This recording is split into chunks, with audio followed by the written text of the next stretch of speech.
The keynote will have two parts. First, mine about how I started as a firefighter, how I started as a Python teacher, and what these two things have in common, which will be, I think, interesting. So, I'm quite nervous, so sorry if I will do some dramatic breaks.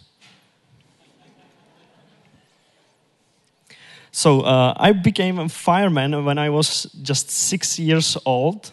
And on the early beginning, it was just like, sport like everyone else, and the perfect opportunity how to meet new friends, and also a perfect opportunity how to go to fire trucks every time I wanted. So who doesn't want to do it, right? But after 10 years, when I was 16, it was a first time when I go to firefighters event, when I go to my first car accident. It happened like, 16 years old guy, just have nothing to do in firefighter station, and now the event come. Alarm sounded. I just want to help, so I opened garage to truck to come out. I just started firefighter's lights. Firefighter's lights, unplug the power supply and air supply from truck, and everything like that. And I was quite nervous because every time when alarm sounded, it's like, ooh, something's happening. And this one event was special because commander came and read the report of car accident and said, "Okay, Lumir, it's time. Dress up and go with us." He's like, "Oh, really? I'm 60. Oh, shut up, dress up, you have 3 minutes. Okay. Fun fact about this, that this was a car accident with 3 silver cars, and just 10 minutes before this accident, somebody in radio told that statistics says that silver cars has a less probability to be in car accident. So I have 3 silver cars in the first one. And it was nothing big, just, 3 silver cars in one accident, and only one injury is broken hand. But still, it was, really interesting experience for me, and I discovered the amazing feeling that will come when you help someone. And it was like, oh, I'm here, and now this lady have a broken hand, and this 3 cars is completely destroyed, and I'm helping. It's really, really good. So I decided that I really want to be part of this. And I joined the firefighters unit because I really wanted to continue. And this is, I think, my first photo when I was in firefighter unit. It's not that hard to find me because I already had the long hair. I'm somewhere on the left bottom side of the photo. I'm not proud. Oh. So I just really want to be part of the group of people, of volunteer firefighters, which helps people in the free time for free, just for the feeling, just for, knowing that you do something right. And the next years followed the expected course, so I became more and more experienced firefighter, but it was just not enough. Now I am in a unit for 12 years, almost 12 years, and it's not enough just going to events, car accidents, flames, injuries and stuff around. So. And as a volunteer firefighter, to be honest, you have a lot of time to think about stuff. And I had a lot of time to think about stuff. Now I haven't because I'm working for Red Hat.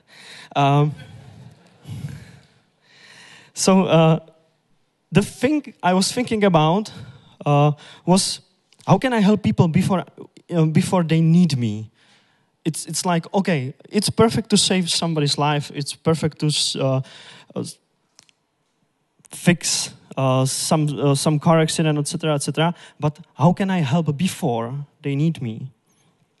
And the older fireman told me one golden rule. The better the prevention is, the less work we have. It's perfect, okay. I have a lot of experience about firefighting and stuff around, and now, okay, if I improve the prevention, yeah, I will have less work. It will be more boring times in firefighting station, but still, less people will be deaf. So, okay, I joined the program called HASIK. This program is focused on teaching prevention and stuff around firefighting to small kids. You try to explain how to do and what to do in case of fire, in case of car accident, in case of anything you can imagine, to 6 or 7 years old kids. And it's sometimes it's fun because, as you can see on pictures, in this situation we want to prepare the small kid when he or she met the firefighter, and don't be scared. And it's like this, okay, I start in the civil clothes, and then I just changing one part to another, and at the end, I am the complete firefighter with a breathing machine, with a mask, etc., etc., etc. And instead of scare, it's for every single kid, it's, oh, you sound like a Darth Vader. And yeah, it's awesome feeling. It's completely perfect when you save somebody's life. But when you know that you teach small kids something that can save others' life, it's awesome. It's perfect. And the more perfect thing is when you go to event where you need help from people around, and you see kids doing exactly what you taught to this kid, instead of being in panic and yelling and running around. And the fun thing is that kid is perfectly without stress, without anything, doing exactly what you taught to this kid.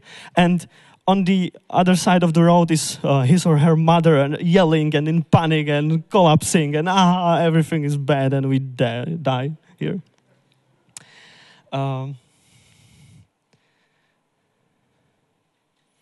Dramatic pause. Yeah, and then during the teaching in the HASIK program, I discovered another incredible feeling, the one when you use something you know to help others. So at the beginning, I wasn't planned to be some kind of teacher or something like that, but after years, I have a lot of experience as a firefighter. I know how to react when I see a building in flames, what to do during car accidents, etc., etc. But now I can use my experience and my skill to teach somebody something which may save their lives or lives of other people or family or stuff like that. Yeah, as they say, give a man a fish and you will feed him for one day. Teach men how to fish and you will feed them for a whole life. So, what else I know? The question was, now I'm pretty sure. But the question was, what else I know? And the answer was Python. Maybe. But yeah, I was quite experienced Python developer. And another question appears. Okay, is there any way how can I use my knowledge of Python to help people, to improve people's lives, to save careers, to help with study, to just simply the world around? Yeah, is it? It was, and it is. So I started as an organizer of Pivo meetups in Ostrava. Who doesn't know the Pivo? Pivo is meetups of Python developers or people around Python in Czech Republic. And I started as an organizer in the background, like, I'm not here. And after that, okay, maybe I want to say something about things I know in Python. So I started with short presentations and talking and teaching people around something interesting I know well. Then I became chief teacher lecturer in PyLadies courses in Ostrava. So again, first I was quite stressed because I really have to know how to explain things to others, etc., etc. So it was quite hard in the beginning, but then the great feeling comes as in the situation I saved somebody's life. Because great feeling everywhere, if you do it. Yeah, this is the thing what firefighting and teaching Python have in common, because when you use something you know well to teach somebody and to help somebody, and not just saving lives or etc., but to improve life, to save a career, to find a better job with a higher income and stuff around, you will feel good. So, the question is, why should you do it too? First one, in teaching somebody something, is you will learn a lot new, and you will deeply understand things you already know. Because only when you have to find 5 ways how to describe one thing to somebody, to person who cannot understand you, only in this situation you deeply understand anything. Because imagine the situation, okay, I know a lot of technologies, but if I have to describe this technology 5 ways, or even I know a lot of technologies about firefighting and I need to describe this stuff to 6-year-old kids, only in this situation you deeply understand what you are talking about. And trust me, I'm teacher at a college, and when you ask, okay, is everything clear? Do you want to ask for something? Everybody is, oh, don't look on his eyes. Don't look on his eyes. But when you say the same sentence on elementary, it's like, oh, here, I want to ask something. I want to ask you, please, Mr. Firefighter, did you create a fire? Okay, I did. I had to. But how to explain to 6-year-old kids? Because otherwise it will go, to shop and burn a forest. You will meet a lot of new people with same interest, or you can make new people to be interested in the same thing as you. And if you love coding, if you love Python, if you love anything around, you will love to make people to be interested in the same thing as you. Also, you can help to improve or save job, career, life, as you wish. You will feel great. Trust me. Really, trust me. You will feel great when you do it. And it's healthy addictive. So it means that when you will do it, when you will teach somebody something around Python, about anything you do or anything you know, somebody around you will start to do the same. And then we will be one big community sharing the knowledge. And that's my part of keynote. Thank you very much. And I'm giving the... Okay. It's my part now, if you can hear me. Can you hear me? I think you can. Is it on? Okay. So... I am not a firefighter. I'm just a boring programmer. I've been programming my whole life. I started when I was about 6 years old with QBasic. I went through a few languages after that, Basic and C. I made a Visual Basic detour. C++, I made my first money programming using C++. And then at the university, I found Python, and it kind of stuck with me. I was supposed to learn stuff like MATLAB after that, but I just used Python instead. At the university, I also had a Python course for the people who didn't know Python, which was pretty horrible. I didn't know what I was doing, but still a few people thanked me for it. So yeah, made some impact. Also at the university, I started going to Python meetups, which just started up in Brno, and so that there are other people doing what I like to do and like talking about it, and that was fine. We are starting a community. Then I made my thesis, which was a graphical game in Python, which is why I like games in Python, I guess now. After the university, I tried looking for a job. I didn't think I could get a job doing Python, but I found a company called Red Hat, and I've stayed with them ever since. And they kind of let me do all the stuff I'm doing now, so I'm grateful to them.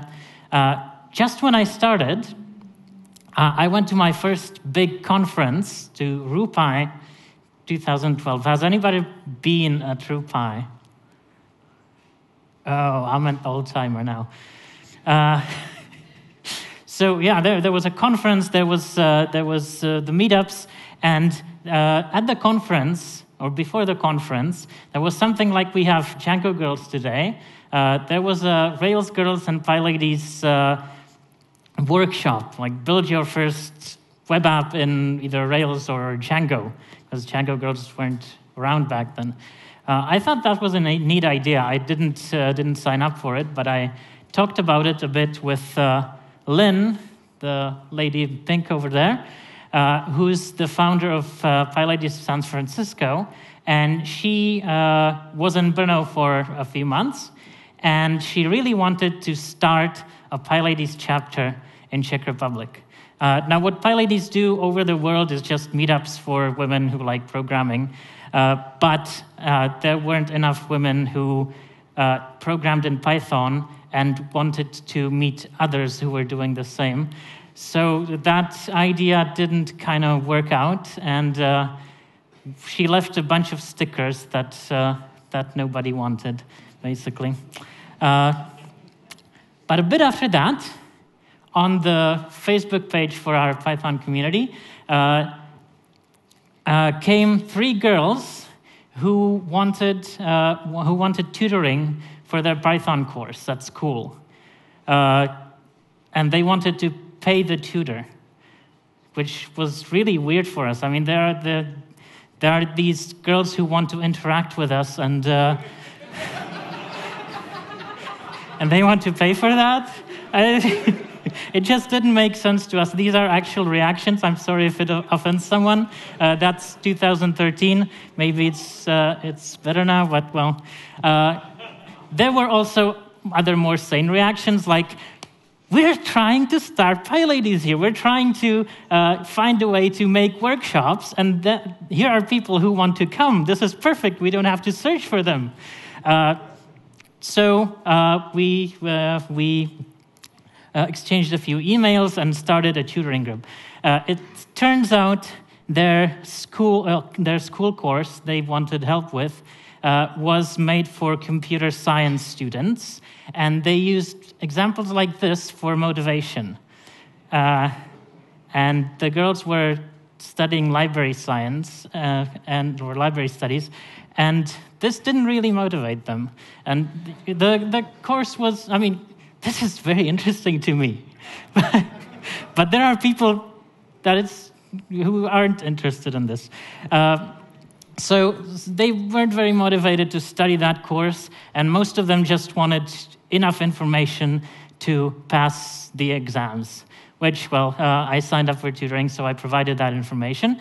But after the exams, a few of them stayed and said, we want to learn something more.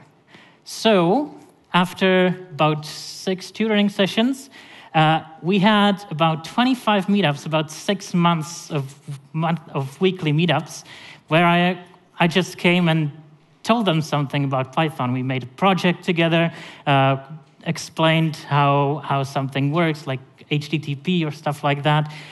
We made a lot of games, like a web page game, and we made some data analysis, a text game, a graphical game. There were a lot of games. Actually, games are a good thing to motivate people with, because some people like puzzles, some people like data analysis, some people just want to make a machine do what they want, but almost everybody likes to write games, which is was a nice insight. Kind of around the end of the 6 months, the school holidays started and attendance dropped, and one of the few people remaining was a teacher who convinced me that I should turn this into a real course for beginners. So I said, okay, I don't know if I can teach, but if you're telling me I can do it, then let's do it. So we made a plan of what I wanted to teach people. I didn't have a time schedule for it. It was open-ended. We'll end when it's no longer interesting for anyone. So we made an interesting course that was about 12 lessons. We had helpers in the room to assist with individual problems, so there could be more people in the room. And Radagoli volunteered for tutoring, so there was another session for people who didn't get something at the lesson or couldn't make it to the lesson for some reason, which wasn't used that much, but sometimes it was a big help. So what I did different for this course was I wrote everything I told them down. I usually do that for all my presentations, like I try to write down word for word what I'm trying to say, just to make it easy to see how much time it'll take. I hope I have enough time here. And to organize my thoughts. But here I put it into HTML. I didn't know too much about the web at that point, so I just wrote straight HTML and copied the headers and footers everywhere. It was pretty bad, but the text was there. That's what counted. And doing open source, I just put that on GitHub for everybody to read, which was nice because people who missed a lesson could just work it out on their own. People who didn't catch something at the lesson could, after the lesson, read it. Or people from home who had nothing to do with the course could just read it and go through it. Or theoretically, someone could take these pages and organize their own course, which is what happened. Honza Kral was kind of jealous of these courses in Brno, and he wanted to start them in Prague as well. And he was looking for organizers. Then he found some, and these courses started in Prague as well. They have a great organization team. They reuse the materials, and since it was more people organizing and interested in that, they had time for proper sign-ups and all the administration work. They moved to Facebook instead of my preferred email. Whatever works. So now it kind of grew like that. It wasn't just me teaching some people. It was a movement. It's interesting what I started here. They made a web page. See, it has a giant picture that's just there to be pretty. You can tell I didn't design that. It uses an actual web framework. This was pretty successful. After that, Lumir heard about it, and he started the same thing in Ostrava. So now we had about 13 courses in 3 cities. It grew out of control. And also some other people took a note about this and told me, hey, you're doing courses just for women, and isn't that discrimination? You're leaving out half of the population. Yeah, that's true. It is discrimination, isn't it? You know what's also discrimination? The courses are in Czech.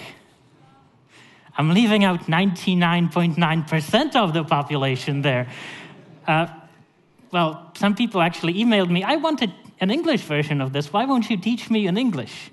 My standard answer is there are materials to learn Python in English, and they're pretty nice. So the English speakers are pretty much covered, I guess, and I didn't want to compete with Coursera, and translation isn't really my thing. So, what I do is courses in Czech. Sorry. Actually, there's more discrimination. The course I can do is about for 20 people per semester.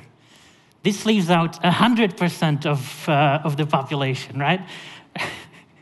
So yeah, it's very bad. Not everybody can be there. But I guess, so what am I trying to say? I guess it comes down to how I want to spend my evenings, right? I teach somebody in my free time, so who do I pick to teach? If you think PyLadies was a radically feminist idea, maybe.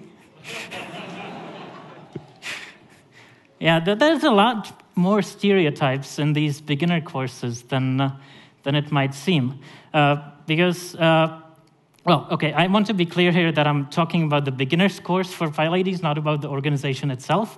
So just for the part that's a kind of I'm involved in.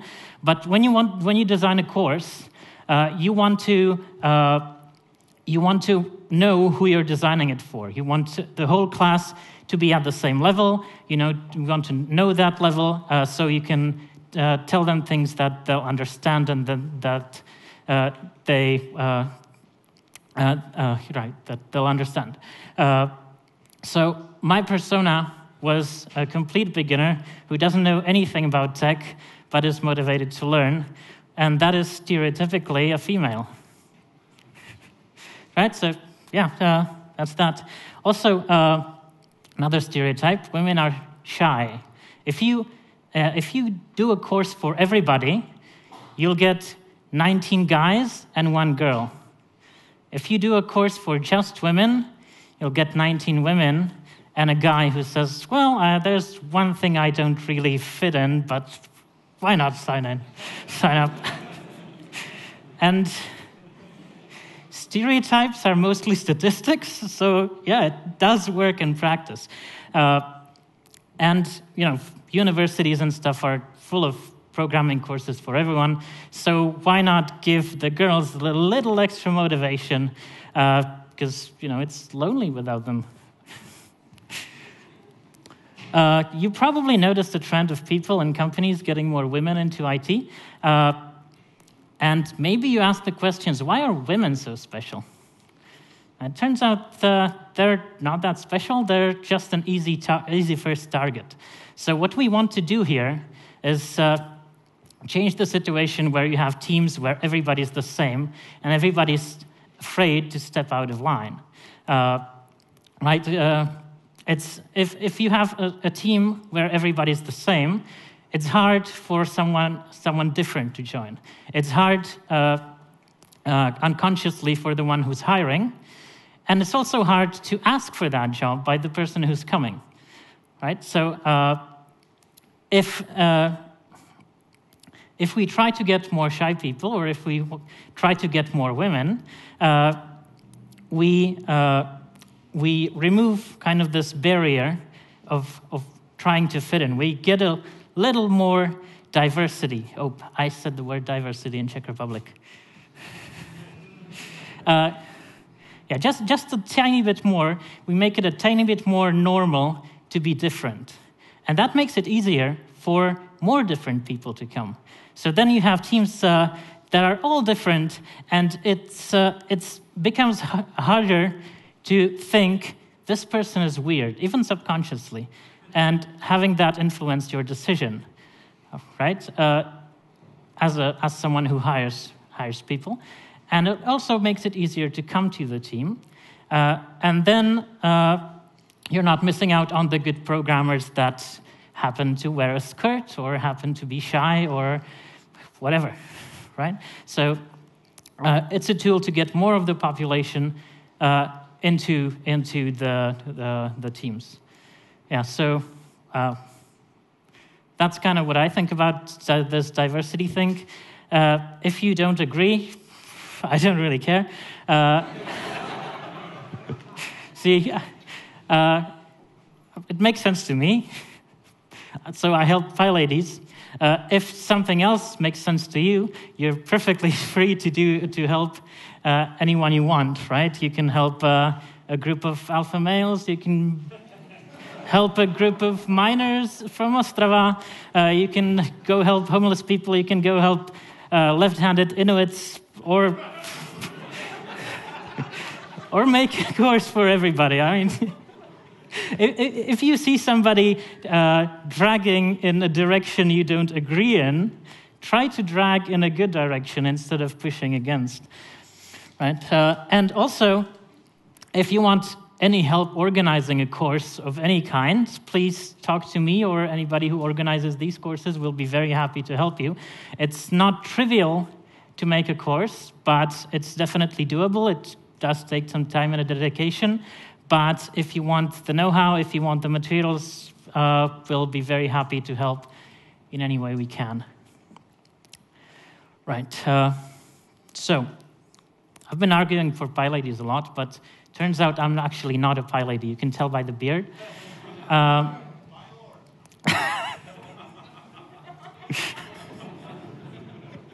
I'm glad that won't be on the recording.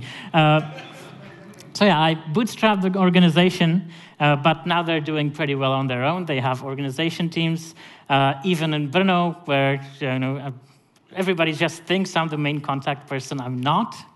But if you don't know who to contact, then I guess I'm the best.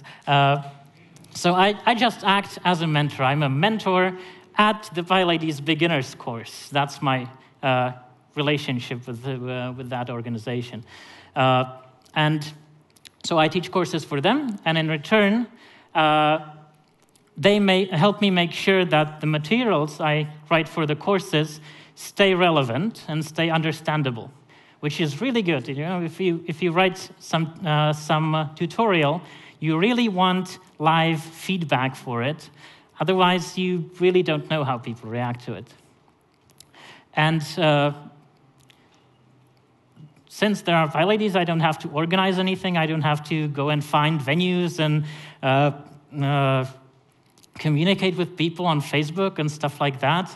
I just get to, in the ideal situation, I just get to focus on the teaching and the creation of the materials.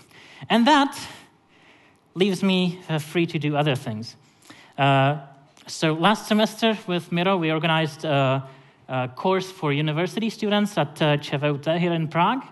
It was a very different experience. Instead of an informal course, we had something that was graded, and also the people weren't really beginners. They were hopefully more competent programmers. Miro was laughing. Yeah, it's hard to learn this, and even at the university, it's not that easy, especially if you drink a lot instead of studying. But we did use some lessons that I learned at the beginners courses at PyLadies. So the main lessons are: write down everything that should be said. Right? Everything that's in the course should be on the webpage that you're preparing for. This is good for people who had a problem at the lesson and need to catch up. This is good for people who missed the lesson for some family reasons or anything. This is good for people at home who just want to study and that they don't fit in your target group. They're not a student at the university. They're not a woman or something like that. And it also helps other organizers. So if your stuff is good, other people can take it and run with it on their own. If you make it open source, of course. That's number 2. Put it in Git, put it on GitHub or GitLab or whatever. Invite collaboration for other mentors, even for the students themselves. Make it easy to make the materials even better than they are in the spirit of open source. I guess most of you know how that works. And then you need to teach. Right? As I said, for the course to stay relevant, you need to get continuous feedback from live people. It's kind of like code. If you write code but never run it, there are probably bugs in it. But if you test it, you will get a chance to make it better and better. Also, this duality between these materials is usable either online from home or offline face-to-face is good for portability. So you can transfer this to other mentors, and they'll be able, hopefully, to take it and teach it to other people. Because I can only teach 20 people a semester, so I do need some help. Right, so now we had 2 courses written down in this fashion. So I wanted to consolidate them into one place, and so we got a domain from the Python CZ guys. It's called nauczse Python CZ. Currently, it's just a collection of everything that me and Miro wrote down, me, Miro, and other collaborators. So we did get some contributions, but I want to make it into something more, into something where you can branch your course from that. So if you don't like a detail, you can make a branch, make it work for you, and then make a pull request like you would on GitHub if it fits relevant to everybody. It would also be good to put stuff like homework problems and everything like that there. Work on it is it's slow. It's a side project, but it'll eventually get there. So watch that space. It looks really horrible. If you have design skills and you're willing to share, then we could really use you. But if you want to learn Python or if you want to teach Python to somebody, we have a beginner's course and we have a course of the essential Python libraries. So you can see those there. So now you know where to get the stuff to teach. Why should you teach? As Lumir said, teaching gives you this great feeling of helping somebody. I can't explain that. You just need to experience it. It's really good. Try it. But it also makes you a better programmer. Why is that? Because through teaching, you come to understand people that know less than you. You come to understand what they're struggling with, what the problematic parts are, what the confusing parts are in libraries that you're using, in the language itself, what needs to be explained more clearly, what they won't get at all. And this helps you write more maintainable code. Because what is maintainable code? It's code that can be maintained by as many people as possible. And chances are, at least in some areas, very many people know less than you. Right? So if you understand how to explain things to them, how to name your functions and variables, like how to, like what comments to put in the code, if you learn to reference things that you think everybody should know, like this uses recursion. Here's the link to Wikipedia. You can read about recursion as an example. That's really helpful for beginners. So that will make your code more maintainable, which I guess is something we're all striving for, hopefully, unless you want job security. I don't know why. Right, so so you understand people who know less than you. Also, it turns out in other areas, other people know more than you. There's always something you can learn from a person. So you also get some information out of it. Maybe you learn something about programming from another tutor. Maybe you learn something about something completely different from the attendee. It's really good as dedicated knowledge transfer. Right, so do teach. If you think you can't do that, well, I think you can. Just join as a side coach, as somebody who's not doing the explaining, but helping with individual problems. We actually tell the graduates of the beginner's course that they should come next semester to help coach, which is really helpful. It makes them repeat what they learned, so they get a more solid knowledge. It helps them see how far they've come. Like explaining to someone that you can press the up arrow on your keyboard to get to the last command on the console is something they learn in I don't know, a month at most. But when they finish the entire course, they feel like they're really at the beginning and they don't know anything. So coaching helps them, see what they actually learned and what other people don't know.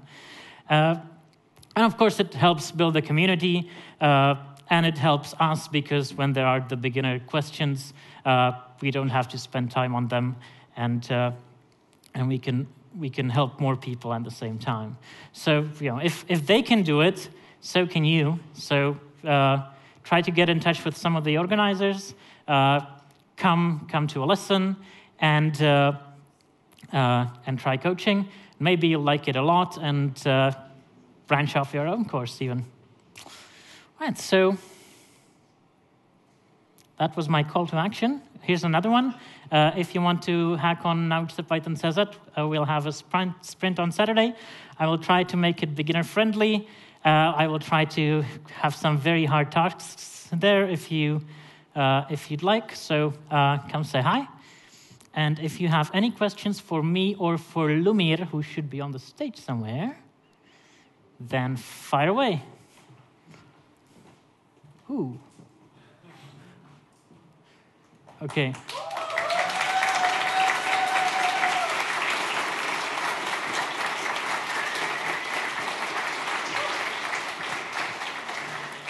So I signed up for too many roles, and I'm also the moderator, so I will read the questions for myself. How many of these PyLadies are now employed as developers from those courses? Unfortunately, because I started just doing the minimum I could of organization to get people there and for me to teach them, I didn't keep any track of the ladies I was actually teaching. And I have a very bad memory for people. So I really don't know. And I hope this is something the current organizers will improve. So we can have a bit more statistics. But one former student at the beginner's course is now doing an internship in my team. I know of about 3-4 people in Red Hat. Do you want to say something? Yes. Give the mic to Veronica. Hi, can you hear me? My name is Veronica. I am... No? Už? Can you... Mě neslyšíte. There it is. Hi, my name is Veronica. I am a PyLadies organizer in Prague. I have numbers for Prague, so I can answer this. It's now, after 2 years of those courses in Prague, it's over 35 girls. Thanks, Veronica.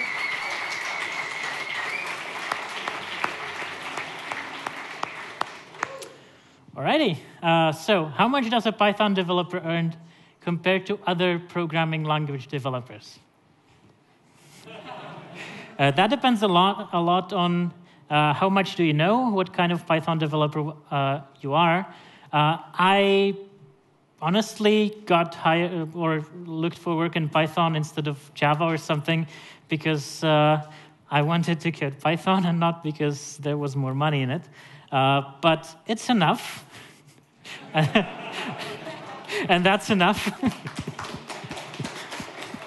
Is there also a Pivo meetup in Prague? Yes, there is. If you don't know about Pivo meetups, you should definitely go to Pivo with a Y, pivo.cz. And there's a schedule of the tentative dates in case the meetup is not announced in advance, which it sometimes isn't. So go there. It's every third Wednesday of the month. Okay? So can we offer job to those attendees from courses? Yes, I believe there is a way.